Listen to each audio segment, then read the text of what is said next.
isi Waalaikumsalam. yang dulu waktunya sebentar ini kita ada tugas dulu dari PDP ya.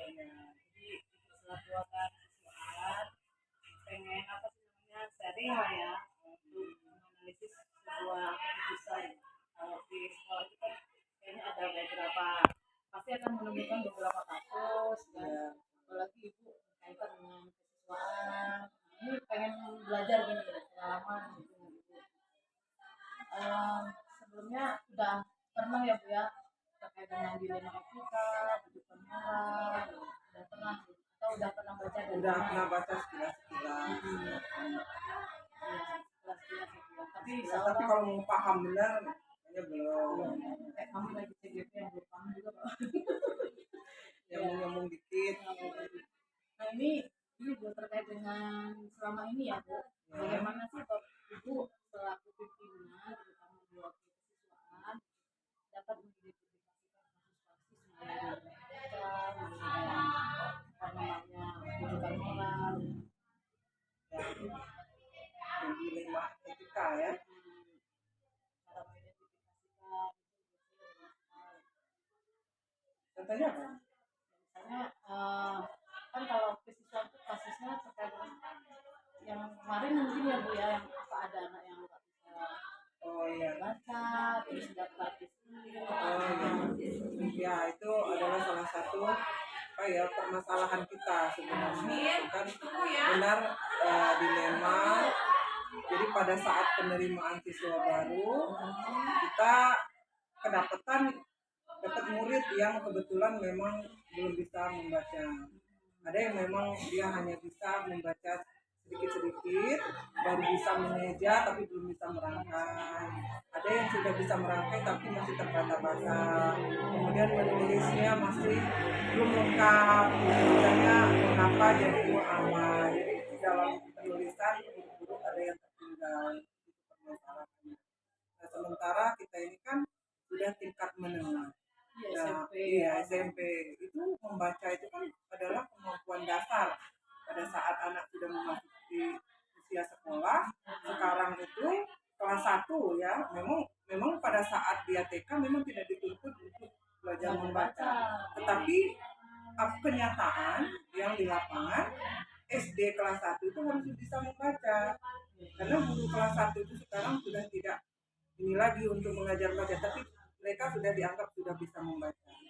Nah, ini masih kita temukan pada saat mendaftar SMP, masih kita temukan belum bisa baca. Di tahun kemarin, yang sekarang anaknya sudah kelas 8. Ada 2 orang anak yang kita dapat tidak bisa membaca. Nah, itu dilema bagi kita yang panitia ini sekolah. Kalau anak ini kita terima, ya kalau karena ilmu dasarnya membaca tidak bisa, bagaimana dia akan melanjutkan untuk jenjang gitu ya, untuk memahami. Sementara untuk materi SMP ini kan sudah lebih agak tinggi gitu kan. Nah, sementara dia membaca aja belum bisa. Kemudian kalau kita tidak terima, otomatis kan anak ini akan putus sekolah. Bahkan kemarin yang kita temukan ini salah satu anak ini dia memang bersikeras. Memang kita terima tapi dia masuk ke dalam posisi cadangan. Orang tuanya datang nangis anak ini nggak diterima. Jadi dia memang benar-benar kemauan untuk sekolah itu ada. Jadi orang tua juga mendukung dan ya dengan mau nggak mau dengan pertimbangan kita terima anak di SMP. Kita terima dan sekarang dia sudah menuju kelas 8. Nah, prosedur apa memang langkah-langkah yang dilakukan selama ini gimana terhadap anak sampai dia naik kelas 8 berarti ada perubahan ya? Jadi dia pada saat daftar ulang, orang tuanya ini datang ke sekolah memohon untuk diterima. Jadi kita buat kesepakatan antara sekolah dengan orang tua dan kebetulan orang tuanya sanggup. Jadi kesepakatannya itu kita membuat sebuah perjanjian bermaterai itu, tanda tangan bermaterai bahwa dalam waktu 3 bulan kita minta anak tersebut sudah mampu membaca gitu ya. jadi orang tua menyanggupi. Nah itu persyaratan anak itu Dari diterima. apa namanya, dari sekolah sendiri gitu yang selama ini yang dilakukan apa terkait program misalnya selama ini. Nah, jadi setelah dia anak ini diterima, kita bermusyawarah antara guru pembimbing di sini ada guru BK ya, kemudian bekerja sama dengan guru makelnya yaitu khusus untuk bahasa Indonesia, kemudian untuk wali kelas tentunya. Jadi ada suatu apa namanya kerjasama. Jadi anak ini dipanggil khusus. Jadi ada bimbingan khusus untuk anak ini. Jadi memang ada dilebihkan lah perhatiannya untuk anak ini untuk belajar membaca. Itu berapa? Ada jadwalnya dia apa? Untuk jadwalnya 3 kali seminggu ya, 3 kali seminggu. Untuk jadwalnya itu tergantung dari guru pembimbingnya, apakah di jam pertama, kadang di setelah istirahat, kadang waktu istirahat, kadang jam terakhir. Nah, Ada lah bimbingan khusus ya. Iya. Untuk orang tuanya sendiri Bu. Nah orang tua kita minta biar apa namanya menambah anak ini cepat bisa, karena kita beri waktu 3 bulan. Itu kita minta orang tuanya membimbing juga di rumah, bisa dengan cara dileskan, ya, atau diajar sendiri di rumah atau kakaknya. Tapi untuk sementara ada satu orang ini kemarin katanya les ya, jadi memang les ya, les membaca. Les baca. Les baca. Ada hambatan Bu selama program itu berjalan atau sebelum dia bisa membaca, misalnya ada hambatan nggak yang dihadapi dalam mengambil keputusan tadi? Kita terima kan ya, terus sudah ada perlakuan. Hambatan dia itu kalau hambatan-hambatannya ya namanya dia ini kan dari kemampuan saja sudah beda dengan teman-temannya, jadi otomatis dia ada perasaan minder ya. Jadi anak ini waktu jadwal untuk bimbingan itu dia tidak dengan kesadaran, untuk awal-awal dia tidak dengan kesadaran untuk datang sendiri menghadap pembimbing gitu ya. Jadi dipanggil. Perlu kita panggil, perlu kita datengin, kita bujuk, itu hambatannya. Kemudian ada waktunya dia nggak sekolah, kan tidak hadir atau sakit, itu hambatan, salah satu hambatannya.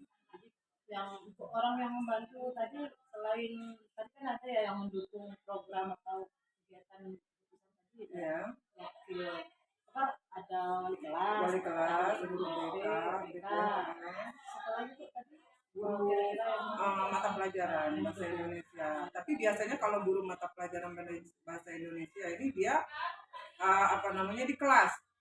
Jadi pada saat masuk guru pelajaran bahasa Indonesia ini masuk, jadi dia pada saat anak-anak yang lain mungkin diberikan tugas, sudah dijelaskan tugas, anak ini dipanggil khusus mana itu tadi, mungkin kalau di dalam kelas dia merasa dilihatin kawan-kawan dia lebih malu gitu, jadi dia tidak leluasa untuk apa namanya ya kurang pede lah ya, nggak berekspresi gitu.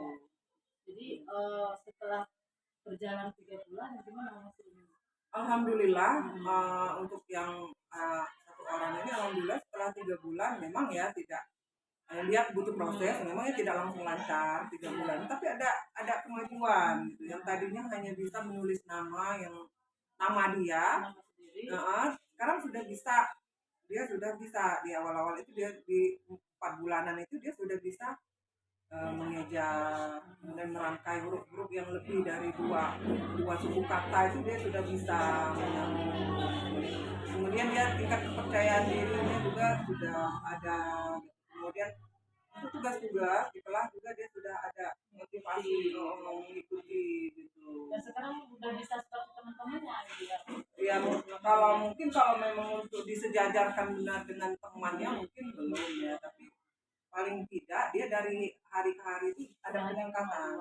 Memang sempat dia kemarin tuh apa namanya sempat dia kayak semacam down lah ya, beberapa hari ya, dia diketemukan dia tidak masuk, mungkin karena dia merasa kok berat gitu menjalani. Tapi memang itu tadi ada kerjasama antara wali kelas, kemudian orang tuanya kita panggil, apa namanya guru BK juga alhamdulillah membimbing dengan baik, jadi memberi motivasi. Kemarin ada kunjungan juga ya di rumah dengan orang tuanya, memberi motivasi kepada anak itu, dijelaskan apa penting sekolah. Jadi alhamdulillah sampai sekarang udah aman juga. Jadi nanti kan kasus sudah beres, jadi kira-kira pengalaman atau pelajaran apa sih yang diambil? Memang dari tadi ya, apa sih yang bisa kita ambil pelajaran dari yang tadi diputuskan? Keberanian ibu mengambil menerima anak yang nggak bisa membaca, sampai didukung oleh semua teman-teman gitu ya untuk melakukan program, dan akhirnya anak itu bisa, ya maksudnya bisa melakukan pembelajaran seperti biasa. Pelajarannya kalau bagi saya ya, itu terutama kita sebagai orang tua, sebagai orang tua di rumah maupun orang tua di sekolah, guru ini kan ada orang tua di sekolah. Perlulah perhatian yang untuk anak ini, terutama untuk yang mendasar ya, membaca. Nah ini orang tua di rumah jangan hanya percaya Sama sekolah. benar plak begitu anak ini didaftarkan di sekolah, percaya dengan sekolah. Kenapa? Kita sebagai guru ini tidak mungkin untuk memperhatikan satu persatu benar secara detail ya setiap individu ini, tapi hanya sebagian saja. Jadi memang perlu adanya perhatian di rumah sebagai orang tua. Kalau memang orang tuanya tidak mampu untuk mengajar, mungkin tidak ada waktu, kesibukan dan sebagainya, mungkin bisa dileskan atau ada kakaknya seperti itu.